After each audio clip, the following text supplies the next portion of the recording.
Olá, neste tópico estudaremos princípios básicos envolvendo a concepção de várias classes de conversores ressonantes, que são conversores estáticos de potência que funcionam à base do princípio da ressonância em circuitos elétricos.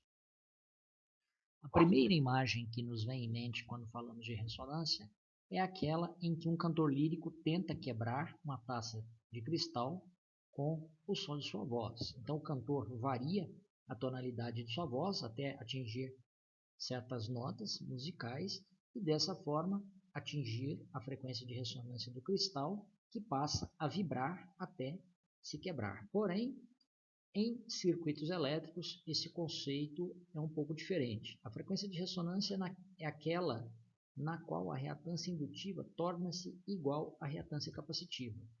Então, num dipolo composto por um resistor, um capacitor e um indutor, a impedância equivalente nessa frequência chamada de ressonância é representada apenas pela parte resistiva. E, naturalmente, isso terá impacto direto no funcionamento do circuito elétrico ou do equipamento em si.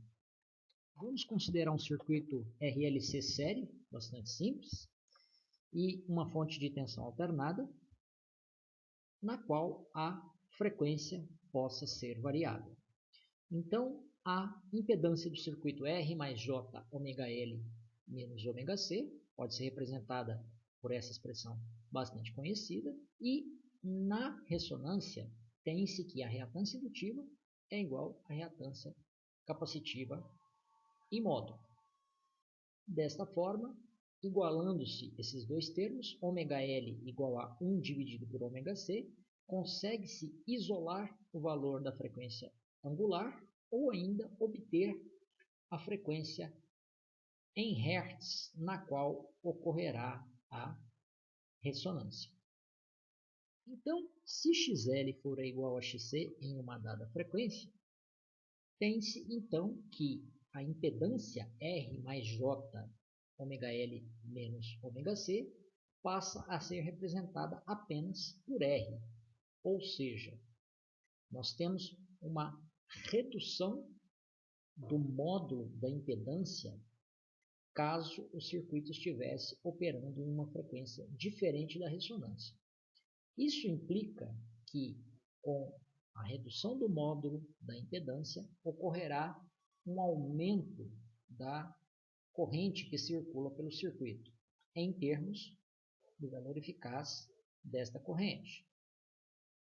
Então, isso se assemelha a uma situação na qual tem-se uma analogia com um curto-circuito. É como se houvesse um curto-circuito envolvendo os terminais da associação do indutor e do capacitor.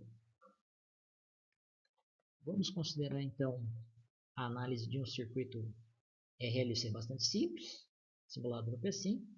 A fonte de alimentação tem valor eficaz de 220 volts, com frequência de 2 kHz. A resistência é de 10 ohms. A indutância é de 1 mH e a capacitância é de 6,33 microfarad. Esse valor de frequência foi escolhido oportunamente por ser a frequência de ressonância do circuito. Em 5 milissegundos, a associação correspondente ao indutor em série com o capacitor é desconectada do restante do circuito e também a fonte de alimentação será desconectada no mesmo instante. Temos então algumas formas de onda que mostram o funcionamento do circuito nessa situação. Em primeiro lugar, no primeiro grid temos a tensão de entrada VI, que é uma tensão senoidal, uma frequência de 2 kHz. VBM é a tensão entre os pontos B e M, ou seja, entre os terminais da associação do indutor em série com o capacitor. E verifica-se que, depois de certo tempo, após atingido o regime permanente, essa tensão VBM é nula, justamente porque o circuito está em ressonância. Além disso, constatamos que o valor eficaz da corrente é definido essencialmente pela resistência, porque XL e XC, ou seja, as reatâncias, se cancelam.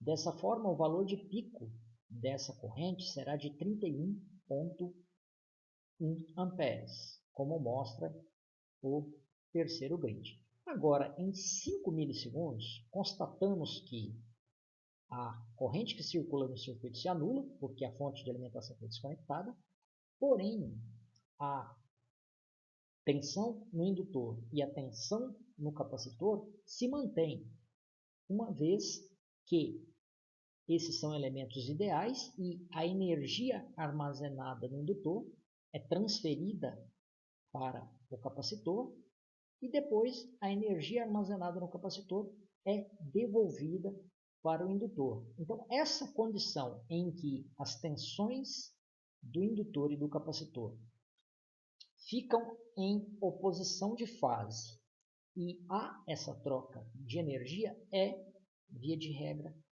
a ressonância. Em outras palavras, temos aqui uma situação ideal, porque tanto o indutor quanto o capacitor possuem resistências séries intrínsecas. Na prática, esse fenômeno de troca de energia aconteceria apenas durante certo tempo. Porém, na simulação, essa situação perduraria infinitamente, porque o indutor e o capacitor são ideais, então essa troca de energia armazenada no campo magnético do indutor, transferida ao campo elétrico do capacitor, e vice-versa, acontece de forma repetida até que essa energia seja totalmente dissipada, seja por meio de uma resistência ou que esse circuito correspondente à associação LC torne-se aberto por um dado motivo. Anteriormente, analisamos uma condição na qual ocorria a ressonância no circuito RLC série, sendo que esse fenômeno é denominado ressonância série. Mas o que acontece em um circuito no qual R e LC estão conectados em paralelo e existe uma frequência tal que leve à igualdade das reatâncias indutiva e capacitiva? Bom, vamos analisar isso nesse slide. Primeiramente, adotamos a representação em termos da admitância, que é típica para circuitos em que esses elementos estão conectados em paralelo. Então, a condutância G é o inverso da resistência e as susceptâncias indutiva e capacitiva são os inversos das respectivas reatâncias. Na condição de ressonância, BL é igual a BC. E assim chega-se exatamente à mesma expressão obtida anteriormente para o caso da ressonância série. E, nesse caso específico, tem-se o fenômeno da ressonância paralela. No caso da ressonância paralela, como as susceptâncias indutiva e capacitiva são iguais entre si, se cancelam e é como se esses elementos não existissem no circuito. Então, é como se as correntes não passassem por esses dois elementos, já que no somatório de IR, IL e IC, a parte imaginária dessas correntes irá se anular. Assim como na ressonância série, resta apenas o termo correspondente à resistência associada à admitância total do circuito. Então, a admitância é representada, nesse caso, pela condutância, que é o inverso da resistência. Porém, ao contrário do que ocorre na ressonância série, que se assemelha à ocorrência de um curto-circuito, porque o valor da corrente é maior do que aquele que acontece quando as reatâncias indutiva e capacitiva são diferentes. Quando há a ressonância paralelo, a situação é análoga a um circuito aberto. Isso ocorre porque as correntes no indutor e no capacitor se anulam, não contribuindo para a corrente total no circuito. Dessa forma, a corrente total que circula pelo circuito corresponde apenas à corrente na resistência. Então, diz-se que a corrente no circuito assume o valor mínimo na condição de ressonância paralela, justamente naquela frequência para a qual a susceptância indutiva é igual à susceptância capacitiva. No slide anterior em que foi mostrada a simulação do circuito RLC série na condição de ressonância, a associação do indutor e do capacitor foi removida do circuito, desconectado da fonte de alimentação, e dessa forma verificou-se que o capacitor e o indutor ficam trocando energia entre si indefinidamente, mas isso só acontece na situação ideal, porque, em termos práticos, a resistência do indutor e a resistência do capacitor serão responsáveis por dissipar essa energia na forma de calor. No circuito RLC série também, as tensões no indutor e no capacitor permanecem em oposição de fase e dessa forma a corrente estará em fase com a tensão de alimentação no ângulo de fase 0 graus em função da impedância equivalente ser representada apenas por uma resistência. Na prática, não é possível colocar um indutor e um capacitor em paralelo na condição de ressonância, justamente por causa dessa questão. Além disso, verifica-se que a frequência de ressonância efetiva do circuito é afetada por esses elementos parasitos. Tem-se, nesse slide, o exemplo da expressão que permite obter a frequência ressonante no circuito RLC paralela, numa condição em que existe a resistência série do indutor. Então, via de regra, a corrente total do circuito estará em fase com a tensão aplicada, mas as correntes no capacitor e no indutor não terão o mesmo módulo, o mesmo valor eficaz e não estarão defasadas de 180 graus, como no caso da situação ideal. Temos aqui uma simulação de um circuito RLC paralelo, sendo esse um circuito dual, daquele utilizado na ressonância série, fonte de tensão substituída por fonte de corrente, elementos que estavam conectados em série agora estão conectados em paralelo. Os mesmos valores de RL e C são usados, resultando em uma frequência de ressonância de 2 kHz. A corrente de alimentação é senoidal, com valor de pico de 100 amperes. Após simular o circuito, verificamos que a corrente IT, que é a corrente que sai da fonte, é exatamente igual à corrente IR, e a corrente ILC é igual a zero, justamente porque nessa condição de ressonância, as correntes no indutor e no capacitor estão em oposição de fase e se cancelam. Isso é análogo à situação de circuito aberto. É como se o indutor e o capacitor não estivessem presentes no circuito e existisse apenas a resistência conectada à fonte de alimentação. Até o momento, estudamos o fenômeno da ressonância, mas buscamos entender qual é a utilidade desse fenômeno no contexto da concepção de novas estruturas de conversores estáticos. Bom, vamos lembrar que a eletrônica de potência é fundamentada no princípio do aumento da densidade de potência, que pode ser conseguido, naturalmente, ou com o aumento da potência ou com a redução das dimensões dos conversores estáticos, associados, por sua vez, aos elementos de filtro, indutores e capacitores. Então, trabalhando em altas frequências, temos elementos de filtro menores, o que permite reduzir peso, tamanho e volume de equipamentos. Acontece que, em condições de operação reais, a corrente não se anula imediatamente e nem a tensão se anula imediatamente na transição de um semicondutor do estado de bloqueio para condução e vice-versa. Então, durante um curto intervalo de tempo, existe a concomitância da tensão e da corrente, cujo produto se traduz nas chamadas perdas por comutação. E essas perdas por comutação também causam um problema relacionado à interferência eletromagnética, que naturalmente é uma questão voltada ao estudo de compatibilidade eletromagnética. Ou seja, em termos práticos, os conversores são fontes de ruído, entre aspas, e interferem no funcionamento de cargas adjacentes.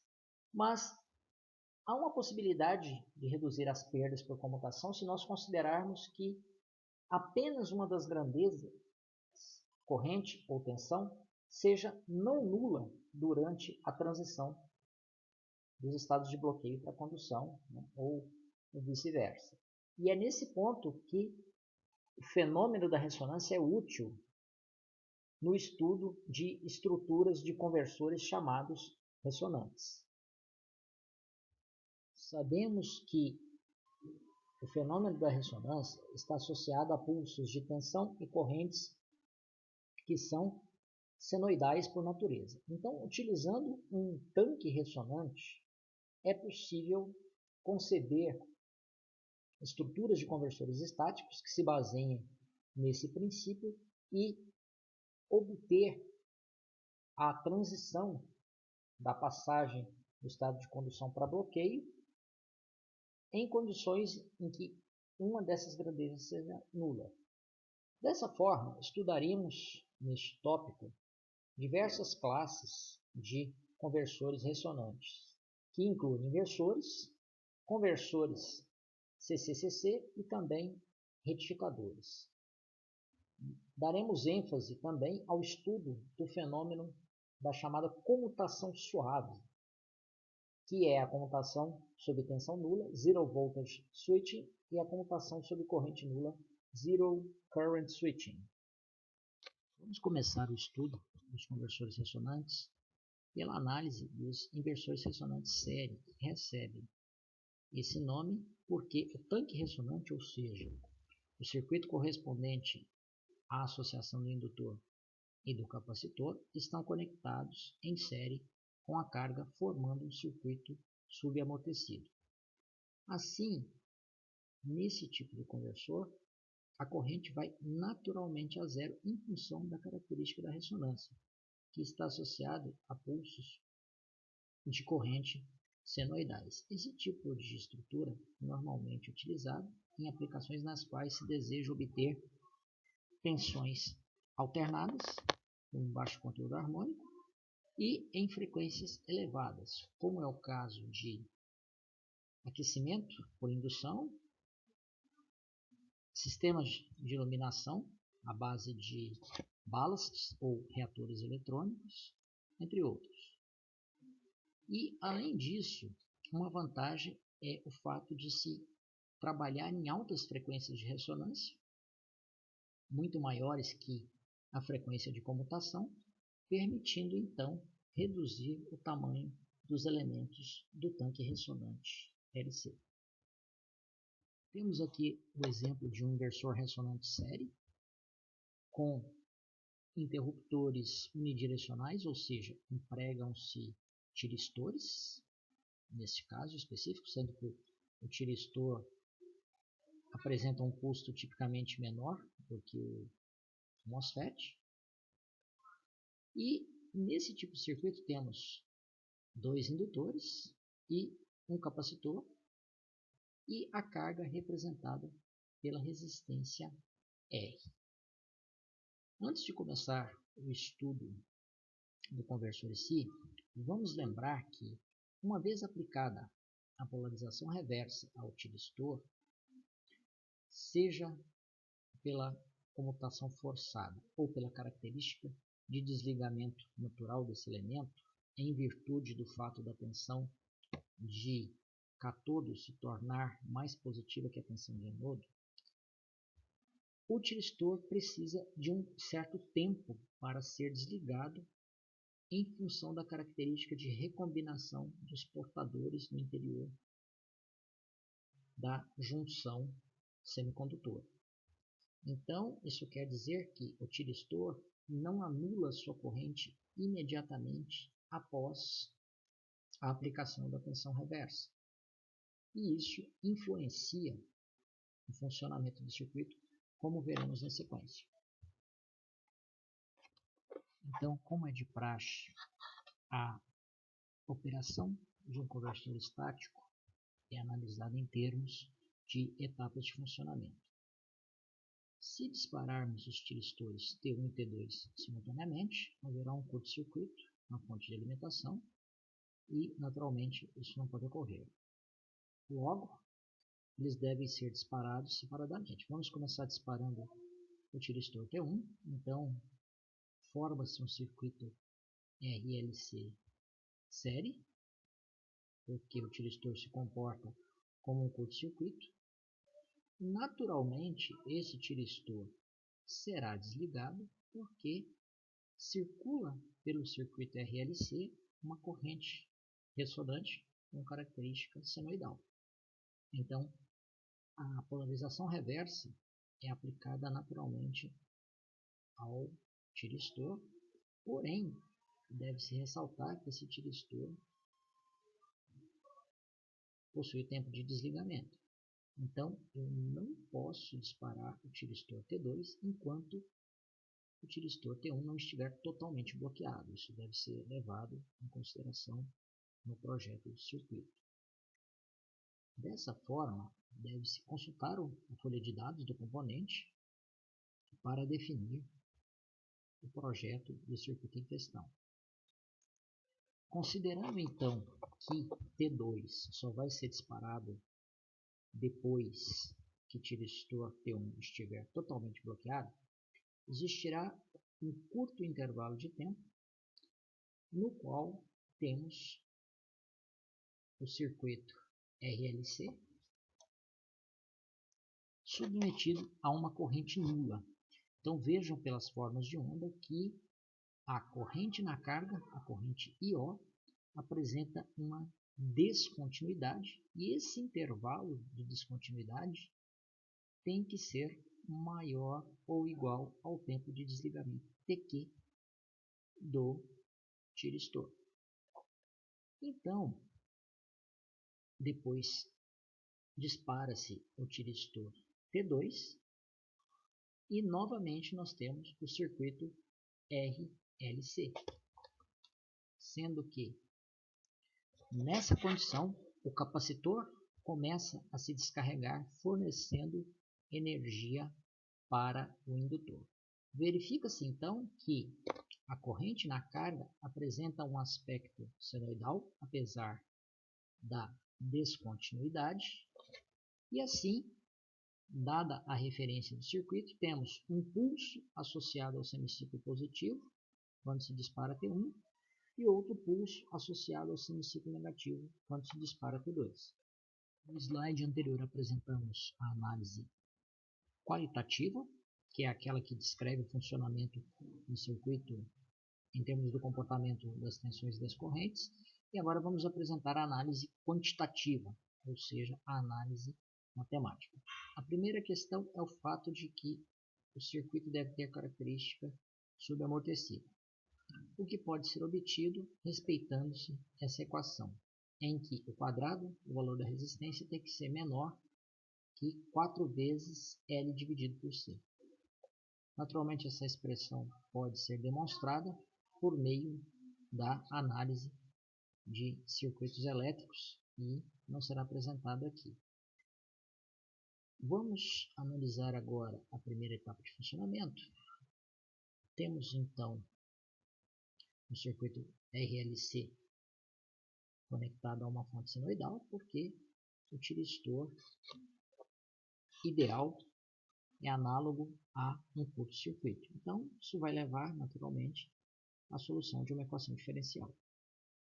A equação diferencial que rege o comportamento do circuito, então, é dada por tensão de entrada, VI ou VS, é igual à soma das tensões VR mais VL mais EC. E a solução dessa equação diferencial em termos da corrente na carga resulta nessa expressão, em que Vs é o valor de pico da tensão de alimentação, Vc é a tensão no capacitor, ômega R é a frequência ressonante e alfa é um parâmetro definido em função de R e L. Por meio da análise da expressão, derivando-a, naturalmente é possível encontrar um instante de tempo em que a corrente se torna máxima, dado então por essa expressão mostrada no slide. Vejam que no instante que a corrente é máxima depende da frequência de ressonância e, consequentemente, dos valores dos parâmetros usados no circuito. Além disso, a tensão no capacitor também tem característica senoidal e pode ser dada por essa outra expressão, que pode ser obtida também pela análise do circuito, e aqui não será demonstrado. Então, usando a condição de contorno que estabelece que a corrente se anulará ao final do semiciclo positivo, ou seja, quando o tiristor T1 for reversamente polarizado, conseguimos obter a expressão que permite calcular o valor da tensão no capacitor ao final dessa primeira etapa, sendo dado pela última expressão mostrada no canto inferior desse slide. Na segunda etapa, o tiristor T1 já está bloqueado e o tiristor T2 ainda não foi disparado.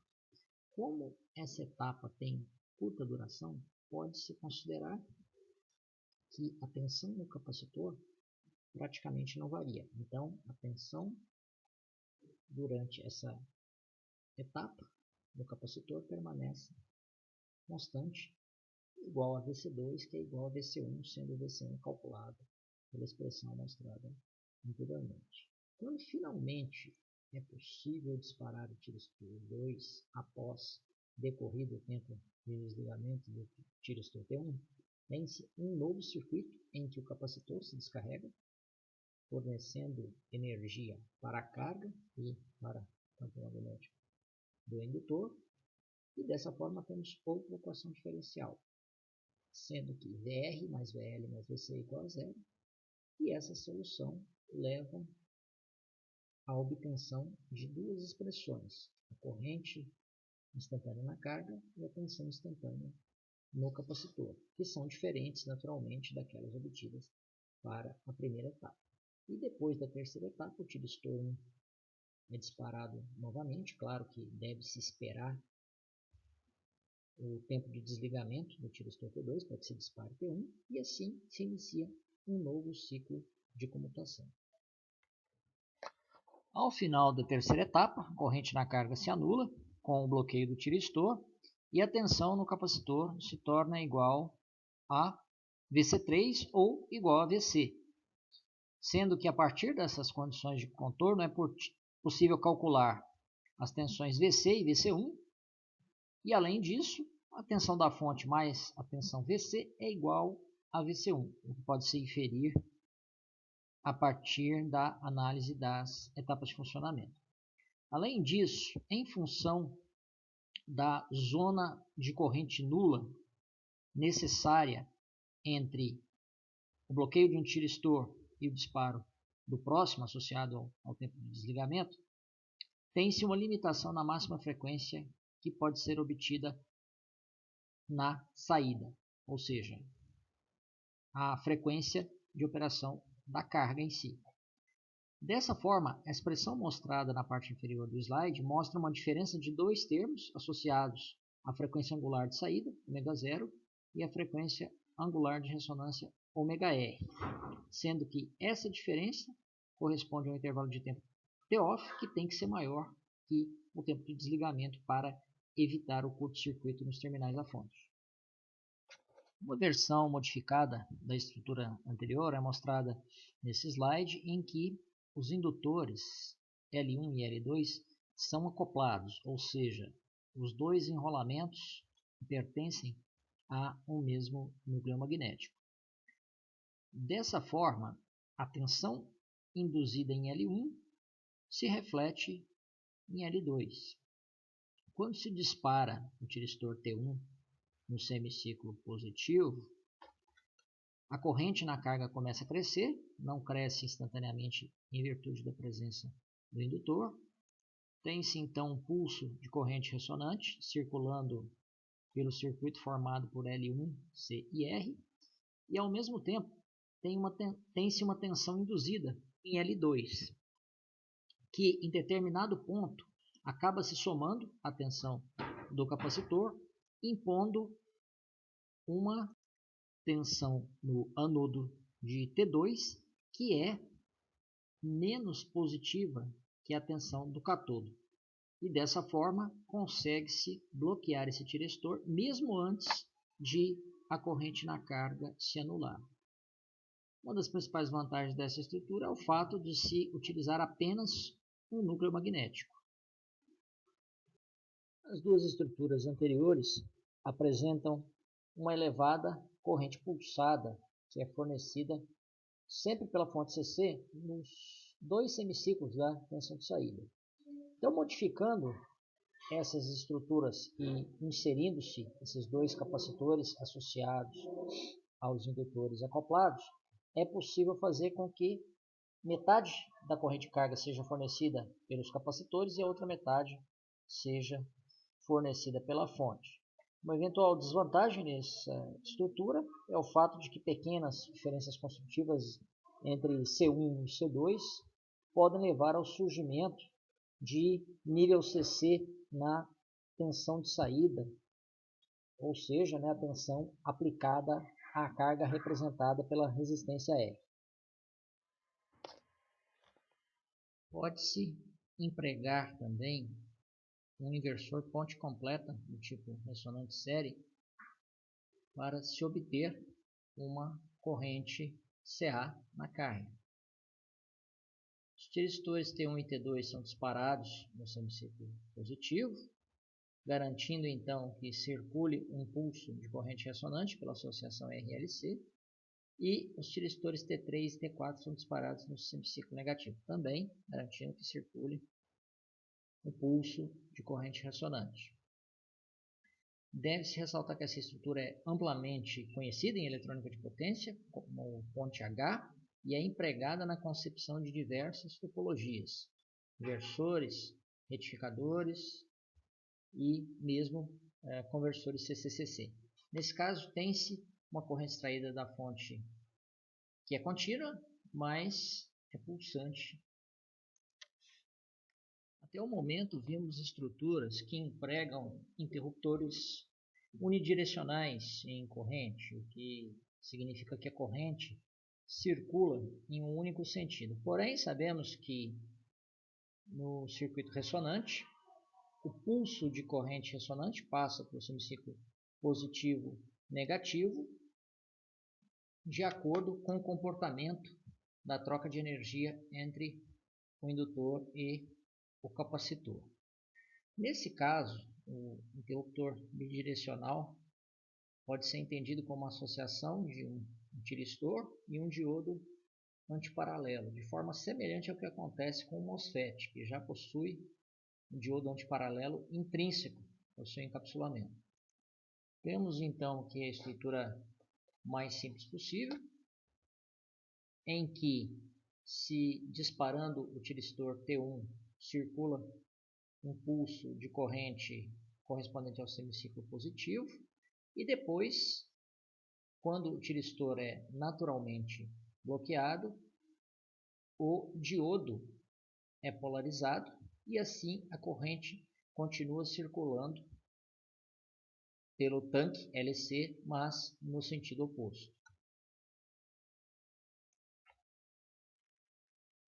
O pulso de corrente ressonante circula no semiciclo negativo pelo diodo e assim o tiristor fica submetido a uma tensão reversa da ordem de algumas unidades de volts, correspondente à tensão de condução direta do diodo.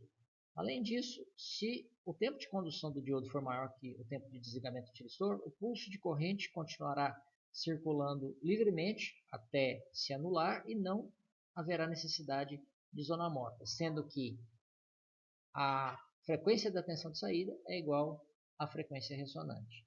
Além disso, deve-se ressaltar que a máxima frequência de saída que pode ser obtida no circuito será dependente do tempo de desligamento do transistor, assim como no caso das estruturas que foram anteriormente estudadas. Pode-se então modificar as estruturas mostradas anteriormente, inserindo-se um diodo em antiparalelo com os tiristores, tornando assim o interruptor bidirecional, como é o caso das configurações meia ponte e ponte completa mostradas nesse slide. Constata-se que a corrente não apresenta uma descontinuidade correspondente a um intervalo associado à zona morta, como nos casos anteriores. Assim, o pulso de corrente ressonante continua circulando naturalmente pelos diodos antiparalelo e as formas de onda não terão mais aquela descontinuidade e, portanto, apresentarão um conteúdo harmônico menor do que no caso dos inversores ressonantes série com interruptor unidirecional. Vamos agora estudar uma forma de se controlar a tensão de saída em um conversor ressonante por meio do controle da frequência de comutação.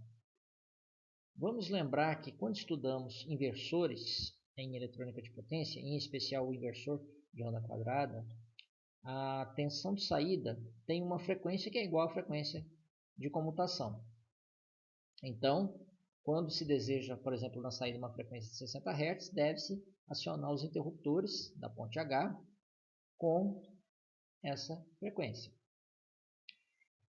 Vamos considerar aqui que o tanque ressonante LC está conectado em série com a carga R e todo esse arranjo está conectado a um inversor ponte completa, do tipo ponte H.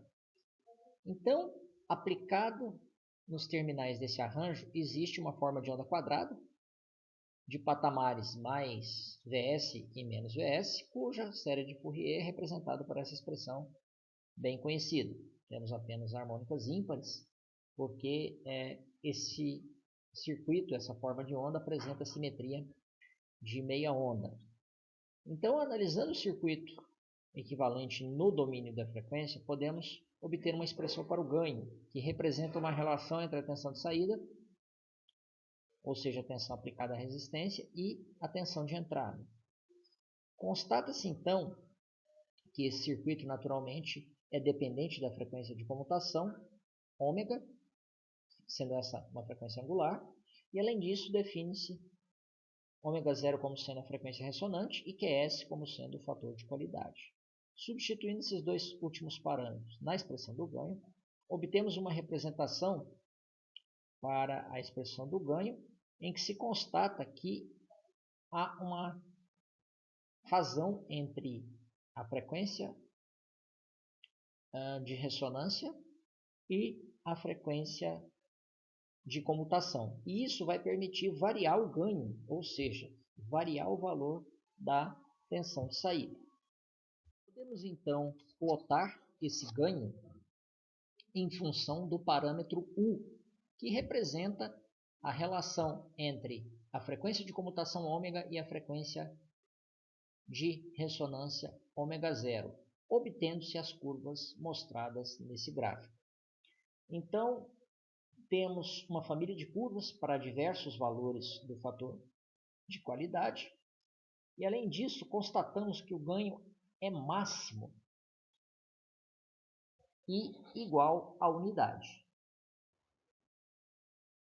Essa condição existirá quando a frequência de comutação for exatamente igual à frequência ressonante. Então, a frequência de comutação pode ser definida pela escolha de L e C, e a frequência de comutação é definida pelo circuito de comando dos interruptores do inversor ponte completa. Se traçarmos uma reta paralela ao eixo x, que nesse caso está representado pela variável u, constatamos que é possível obter o mesmo ganho para a tensão de saída, mas com dois valores diferentes da frequência de comutação. Ou seja, obtemos um ganho para U menor que 1 e esse mesmo ganho para um valor U maior que 1. Naturalmente, é mais interessante trabalhar com valores de U inferiores a 1, porque isso implicará uma frequência de comutação menor e, consequentemente, as perdas por comutação nos interruptores do inversor também serão menores. Nesse slide temos a representação completa do circuito do inversor, sendo que a carga e o tanque ressonante estão conectados a esse conversor. Outra forma de controlar a tensão de saída é manter a frequência de comutação constante e igual à frequência ressonante e assim variarmos o ângulo de condução alfa associados a os interruptores.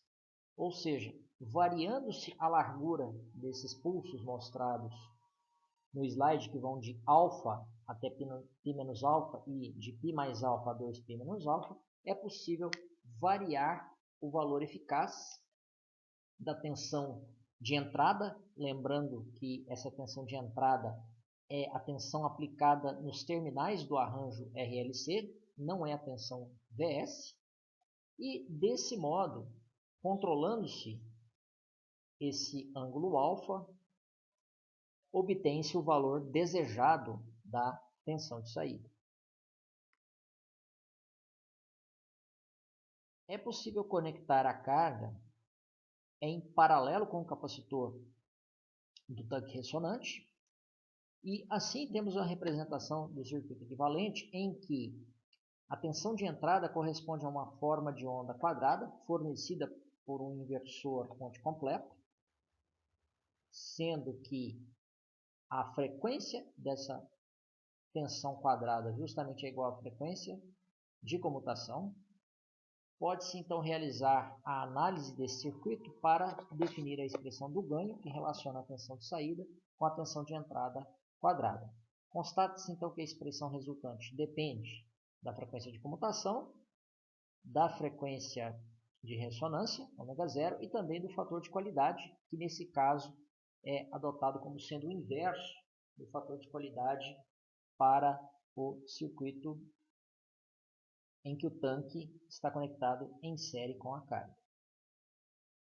Dessa forma, verificamos que a expressão final resultante depende tanto do parâmetro U quanto do fator de qualidade Q, sendo que o parâmetro U corresponde a uma relação entre ômega, frequência de comutação, e ω0, a frequência ressonante, definida pela escolha da capacitância e da indutância empregadas no circuito.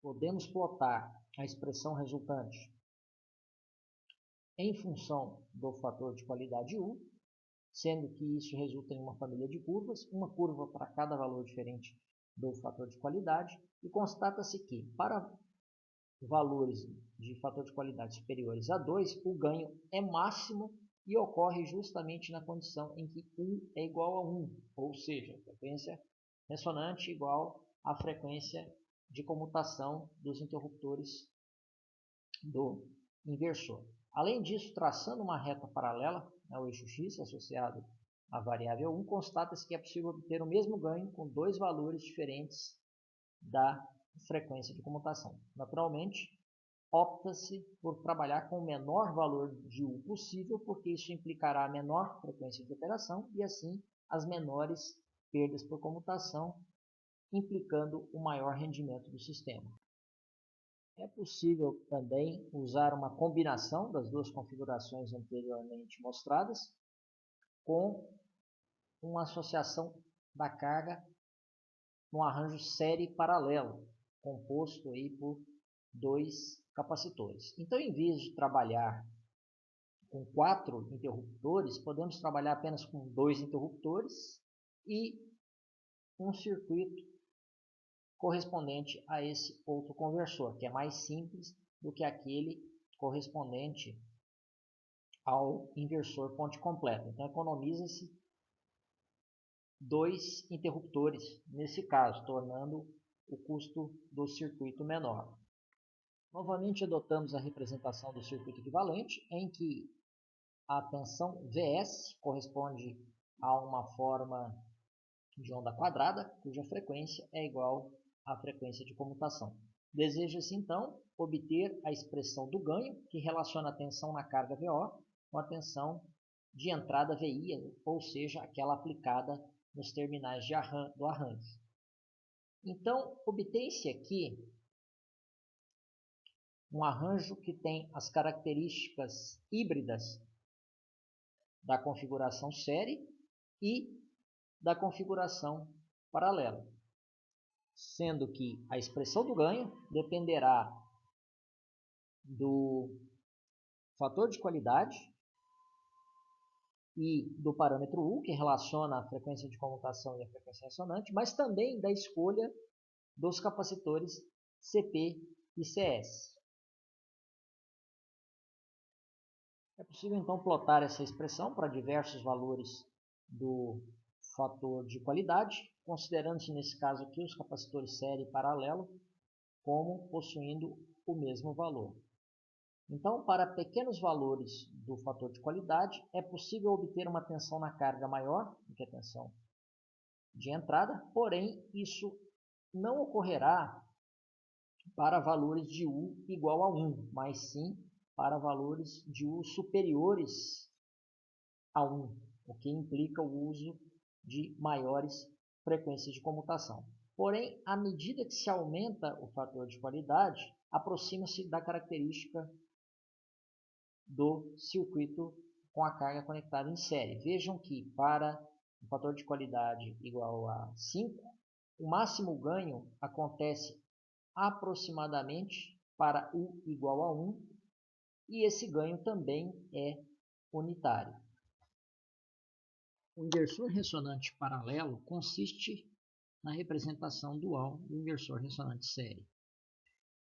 Quando se fala em dualidade em termos de elementos de circuitos elétricos, subentende-se que uma fonte de corrente é o elemento dual da fonte de tensão e que elementos conectados em série correspondem a uma representação dual desses mesmos elementos conectados em paralelo.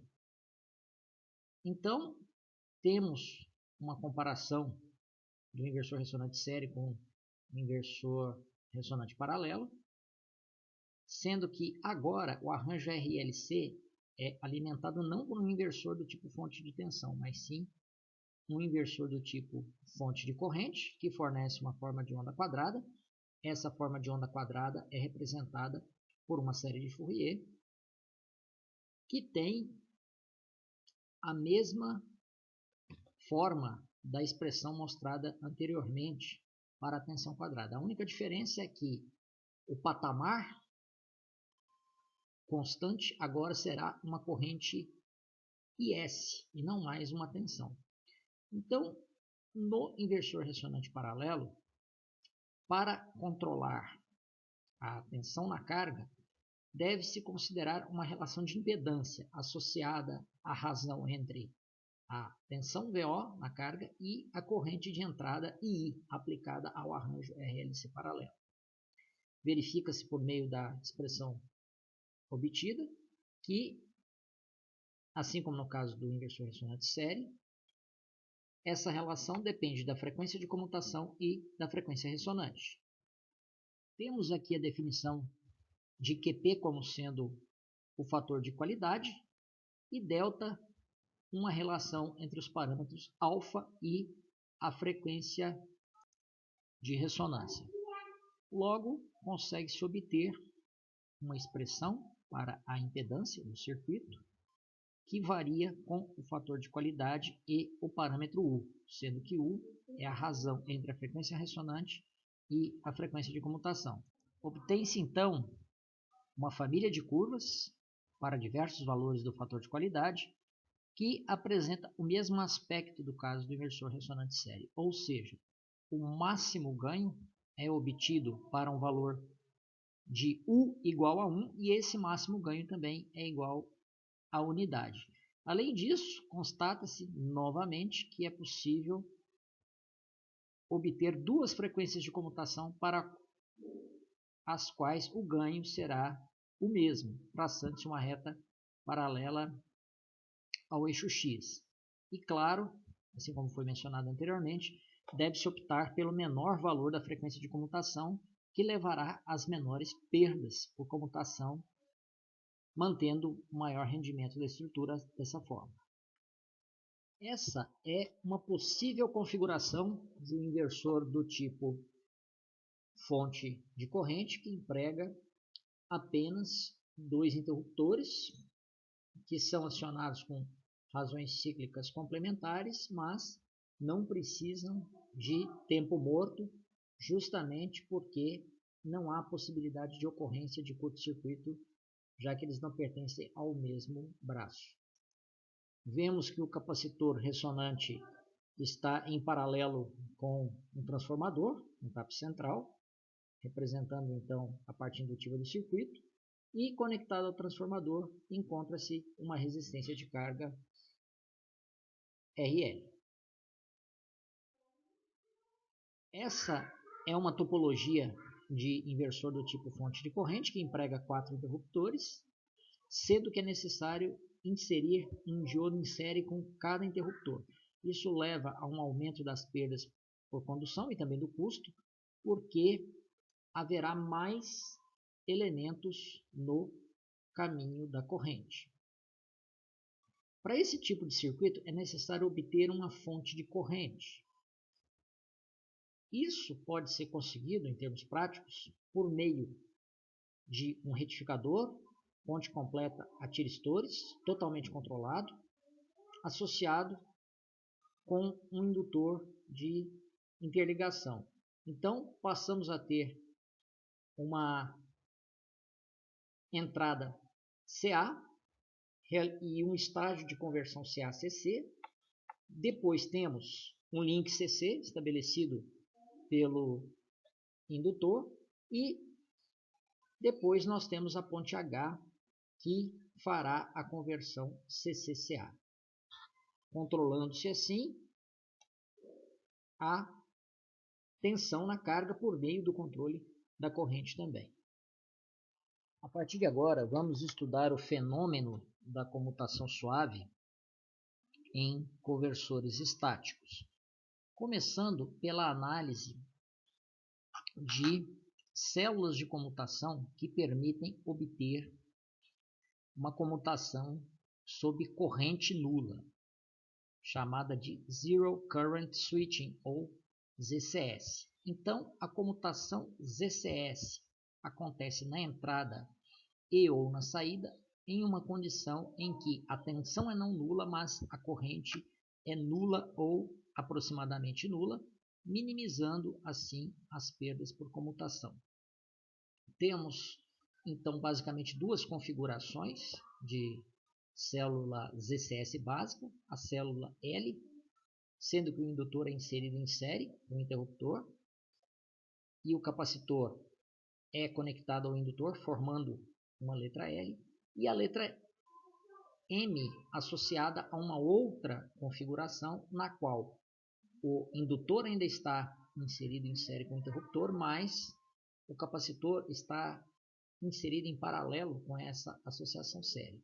Então verificamos que no caso da comutação ZCS, o indutor está sempre em série com o interruptor, no intuito de limitar a taxa de variação da corrente na entrada e na saída de condução. Há dois tipos de configuração: a configuração meia onda, em que um diodo é inserido em série com o interruptor para garantir que apenas o semiciclo positivo do pulso ressonante circule pelo interruptor, ou a configuração ponte completa, em que o diodo está conectado em antiparalelo com o interruptor. Devemos lembrar que essa configuração será a mais encontrada na prática, principalmente considerando quando MOSFETs são utilizados nos conversores estáticos e possuem intrinsecamente um diodo em antiparalelo que não precisa ser inserido no circuito. Além disso, na configuração meia onda, esse diodo fica em série com o interruptor e com o indutor, aumentando as perdas por comutação. Essas células básicas podem ser aplicadas a quaisquer conversores estáticos básicos ou até topologias derivadas, dentre as quais se incluem os conversores buck-boost, boost-buck, Juxepic e Zeta. Considerando como exemplo um conversor buck convencional ou clássico, a comutação acontecerá de forma dissipativa no interruptor, porque a entrada e a saída de condução acontecerão em condições nas quais a corrente e a tensão no interruptor não são nulas. Porém, se substituirmos o interruptor S pela célula de comutação do tipo L, mostrada no slide, é possível obter uma versão ZCS desse conversor buck, que apresentará a característica de comutação suave. Então, os conversores clássicos são chamadas de estruturas com comutação hard ou dissipativa, e os conversores associados a essas células de comutação, seja do tipo L ou do tipo M, terão comutação chamada de suave. O conversor buck com comutação dissipativa possui duas etapas de operação. Uma quando o interruptor está em condução, energia é acumulada no indutor de armazenamento, e a segunda quando o interruptor é bloqueado e essa energia é transferida para o estágio de saída. Porém, quando se acrescenta uma célula de comutação suave a uma estrutura com comutação dissipativa, o número de etapas de funcionamento aumenta, porque o número de elementos do circuito também é maior, e também torna-se mais complexa a análise qualitativa e quantitativa que representa a operação do circuito ao longo de um período de comutação. Primeiramente, para simplificar a análise, vamos considerar o estágio de saída composto pelo indutor LE, associado ao capacitor CF, o capacitor de filtro de saída, em paralelo com a carga R, como sendo representados por uma fonte de corrente. Lembrando que o conversor buck tem a característica de fonte de corrente. Vamos também considerar que o conversor esteja operando na condição de regime permanente para realizar essa análise. Então, inicialmente, o interruptor é colocado em condução. Isso acontece quando a corrente no circuito é nula. Então, quando se aplica uma tensão constante ao indutor L, que é o indutor que está conectado em série com o interruptor, a corrente no interruptor vai crescer linearmente, sendo que essa taxa de crescimento é limitada pelo tamanho do indutor. Então, é nesse ponto que se tem a comutação ZCS na entrada de condução desse interruptor controlado. Na segunda etapa, nós temos que o interruptor ainda continua em condução, mas o diodo que tinha sido colocado em condução, tinha sido polarizado diretamente na etapa anterior, é bloqueado. Então, o capacitor C, que é o capacitor da célula de comutação ZCS, começa a se carregar. Temos ainda aqui a corrente, continua crescendo, como mostra as formas de onda apresentadas nesse slide, associadas à corrente no indutor ressonante e à corrente no capacitor ressonante. No terceiro estágio, essa corrente no indutor decresce a se anular, porque nós temos a condição de ressonância. Então, a ressonância tem o perfil senoidal e depois de passar pelo valor máximo, essa corrente decresce até se anular. Essa etapa se encerra com a corrente se tornando zero, mas no início dessa etapa, a tensão no capacitor é igual a 2 vezes a tensão de entrada.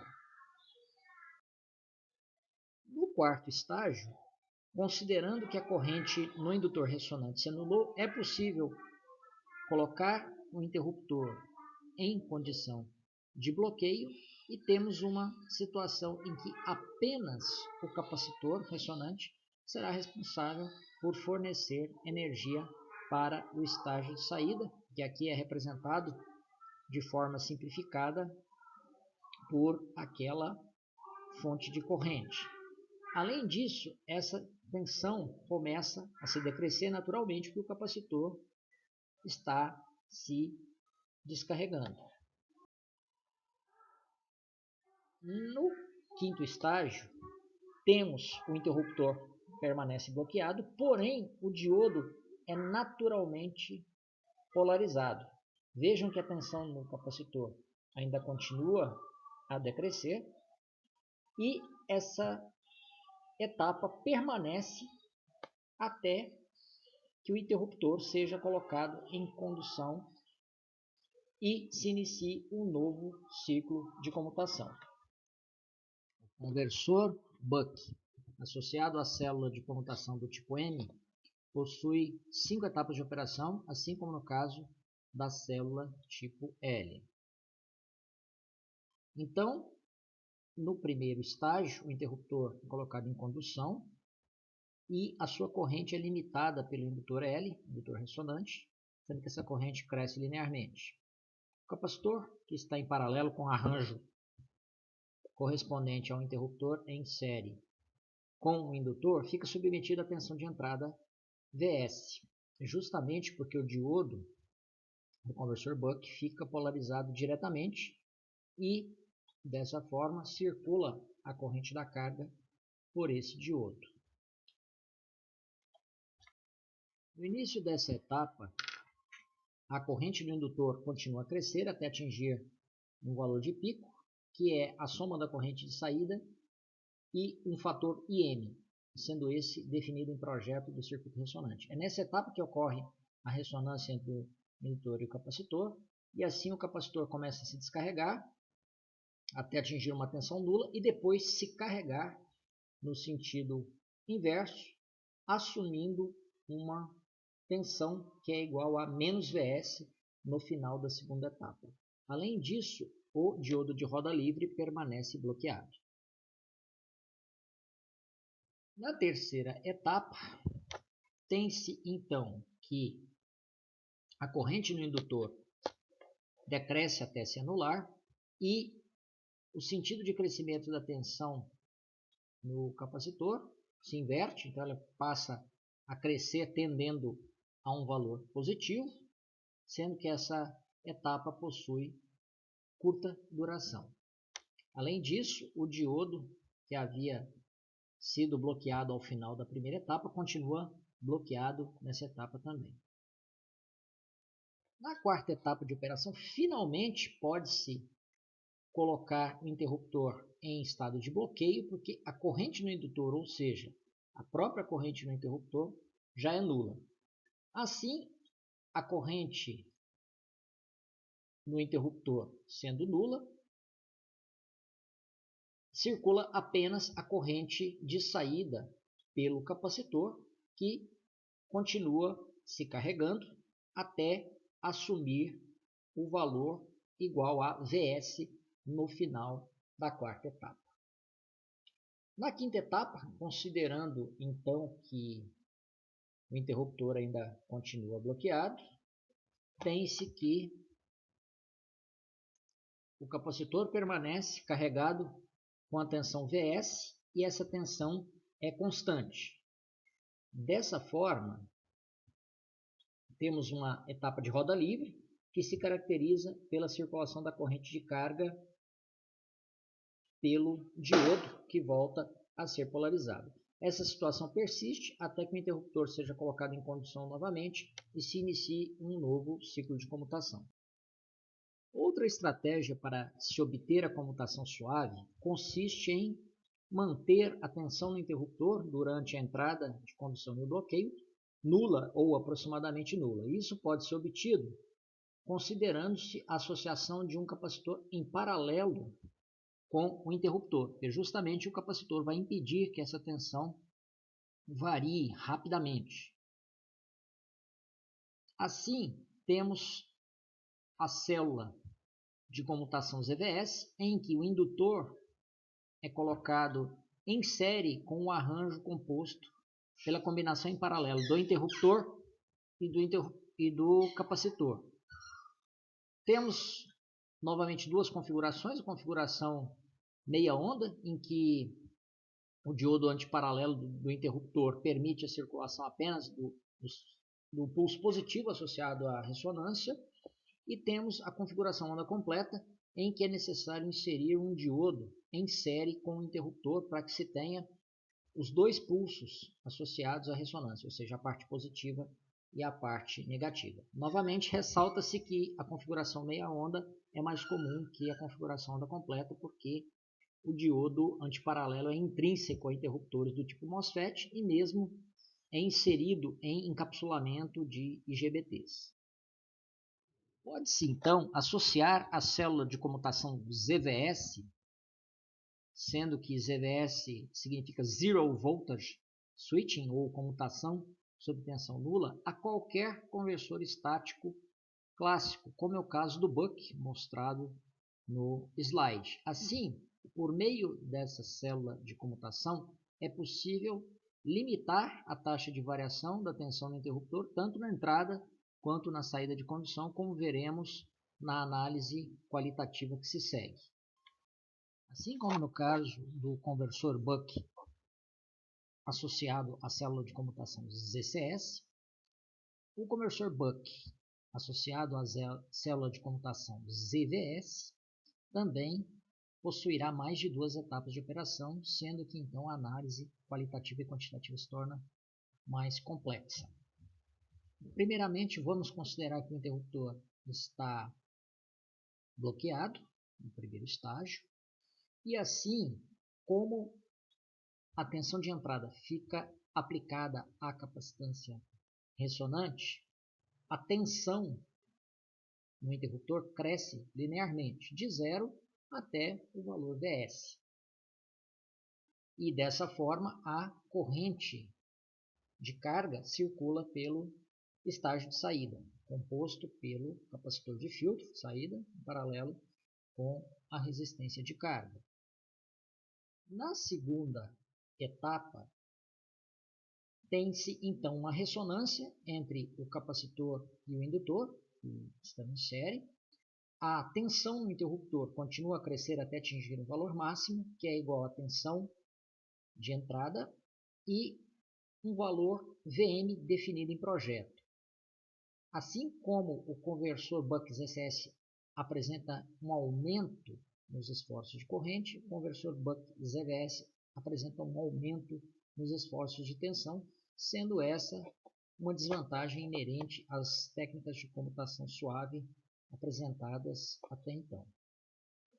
Além disso, a corrente no indutor ela se decresce até chegar a zero e depois passa a circular no sentido contrário até atingir o valor da corrente de carga.